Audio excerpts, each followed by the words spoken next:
This is Edmund Kemper.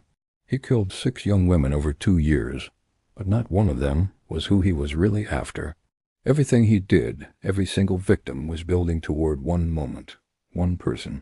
The person he truly wanted was the one person he came home to every night, his own mother. If that sentence made your jaw drop, hit subscribe right now. This one goes deep. Edmund Emo Kemper III was born in 1948 in Burbank, California. He was a normal-looking kid, if you didn't count the size. By the time he was a teenager, he was 6 feet 9 inches tall and weighed close to 300 pounds. People noticed him everywhere he went, but at home, he was invisible. Or worse, he was a problem. His mother, Clarnell, was a sharp-tongued, hard-drinking woman who made it clear she didn't think much of her son. She called him a real weirdo. She told him he would never have a girlfriend. She compared him unfavorably to his father, a man she also despised. And then she locked him in the basement.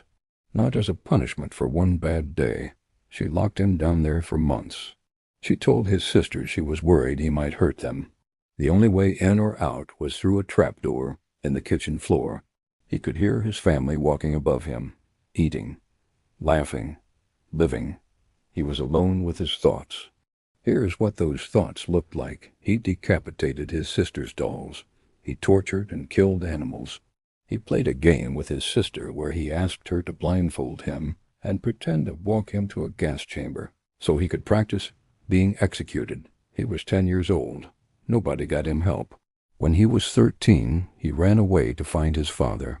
His father had remarried and had a new family. He didn't want Edmund around. Edmund was sent back to his mother. At 15, his parents sent him to live with his paternal grandparents on a farm in a remote part of California. His grandmother was strict. She corrected him constantly. The humiliation felt familiar. On August 27, 1964, Edmund Kemper III shot his grandmother in the head while she sat at the kitchen table. He later said he did it simply to see what it would feel like. When his grandfather came home, Edmund shot him too. He didn't want his grandfather to be upset about what had happened. He was 15 years old. He called the police and turned himself in. Edmund was sent to a hospital for the criminally insane. The doctors ran tests. His IQ came back near genius level. He read everything. He studied psychology. He listened to how the doctors talked. He learned their language. By the time he was 21, the psychiatrist who evaluated him wrote in their reports that he was safe to be released and posed no threat to society. One psychiatrist even recommended that his juvenile record be expunged, wiped clean, so it would never follow him. It was. Edmund Kemper walked out of that hospital in 1969 with a clean record and a deep understanding of exactly what doctors look for when they decide if someone is dangerous. He later told FBI agents he knew he wasn't cured. He just knew how to sound like he was. He moved back in with his mother. She had gotten a job at the University of California, Santa Cruz. The campus was full of young women. Many of them hitchhiked between Santa Cruz and San Francisco, a common thing to do in the early 1970s. Edmund started picking them up. He drove the same roads, again and again, practicing. He picked up around 150 hitchhikers over 2 years. He didn't hurt any of them. He was waiting for something inside himself to build to a point he could no longer ignore. He described the feeling as little zapples, like electric sparks going off in his mind. Homicidal urges that came and went, growing stronger each time they returned. In May 1972, he picked up 2 college students, Marianne Pess and Anita Luchessa, both 18 years old. They had accepted a ride to Stanford. They never arrived. Edmund drove them to a remote area. He killed them both. Then he drove home. He did not panic. He did not flee. He went about his life. In September 1972, he picked up a 15-year-old girl named Aiko Koo. After he killed her, he stopped at a bar. He had a drink. Her body was in the trunk of his car. He later told investigators he sat at that bar, feeling like a fisherman admiring his catch. He then drove to a psychiatric evaluation the next morning, one required by the state as part of his parole.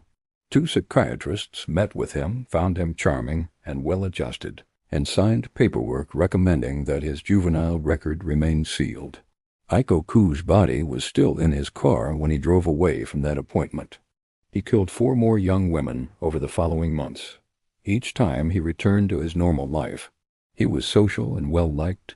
He spent evenings drinking beer with off-duty police officers at a local bar. They genuinely liked him. He was funny, smart, and easy to talk to. At home, the tension with his mother never let up. She belittled him. She told him he was a failure. She complained that the only reason he could talk to women was because of her position at the university. Edmund said nothing. He was waiting. It was Easter weekend, April 1973.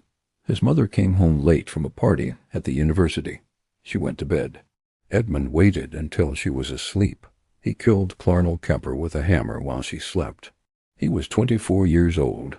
Then he called his mother's best friend, Sally Hallett, and invited her over. He told her his mother wanted to see her. He killed her too. He then got in his car and drove east, through Nevada, through Colorado. He kept driving and listening to the radio, waiting to hear his name. Nothing. No news report. No alert. No manhunt. He pulled over at a phone booth in Pueblo, Colorado, and called the Santa Cruz Police Department. The officer who answered recognized his voice. The officer laughed. Edmund called back. He told them specific details only the killer would know. He asked them to call the homicide unit. He waited by the phone booth. They called back. This time they believed him. He waited calmly until officers arrived and put him in handcuffs. At his trial in 1973, Edmund Kemper was found guilty on 8 counts of first-degree murder. He asked the judge for the death penalty. California had suspended executions at the time. He received 8 life sentences instead. And then something unexpected happened. The FBI came to visit him. In the late 1970s, a small team of FBI agents from the Behavioral Science Unit, including agents John Douglas and Robert Ressler, began interviewing imprisoned serial killers to understand how they thought. They wanted to use that knowledge to catch future killers. Edmund Kemper became one of their most important subjects. He spoke for hours. He described his childhood, his fantasies, how he chose his victims, how he kept everything hidden. He used clinical language. He was precise. He was thoughtful. He was terrifyingly self-aware. He told the agents things no textbook had ever described. Ann Burgess, the criminologist who worked with the FBI on this project, later said Kemper's interviews set the tone for the entire study. During one session, Agent Robert Ressler was alone with Kemper in an interview room. When it was time to leave, Kemper pressed a button to call the guard. No one came. Kemper looked at Ressler. He said, "If I went nuts right now, you'd be in a lot of trouble, wouldn't you? I could snap your neck and place your head on the table to greet the guard." After that incident, the FBI created a new policy. No agent would ever interview a high-risk prisoner alone again. The interviews with Kemper and 35 other serial killers formed the factual foundation for the FBI's entire framework of criminal profiling, the science used today to hunt killers before they strike again. Edmund Kemper, a man who killed his grandparents at 15, murdered 6 young women in his 20s, and finally killed his own mother, became one of the most important sources in the history of American law enforcement. Psychiatrists who dismissed him. A justice system that erased his record. Police officers who shared beers with him while he hid an unspeakable secret. A childhood that turned pain into something far darker. Edmund Kemper is still alive. He is in his mid-70s, incarcerated at the California Medical Facility in Vacaville. He has been denied parole every time it has come up. Some reports say he has told parole boards himself that he should never be released. He has said in interviews that he cooperated with the FBI because he wanted to help prevent others like himself from acting on violent urges.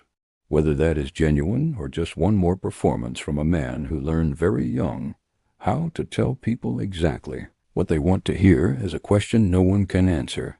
That uncertainty is what makes Edmund Kemper one of the most studied, most discussed, and most unsettling figures in the history of true crime, not because he was a monster that looked like a monster, but because he looked exactly like the rest of us. If this documentary hit different, subscribe so you never miss one, and leave a comment. What part shocked you the most?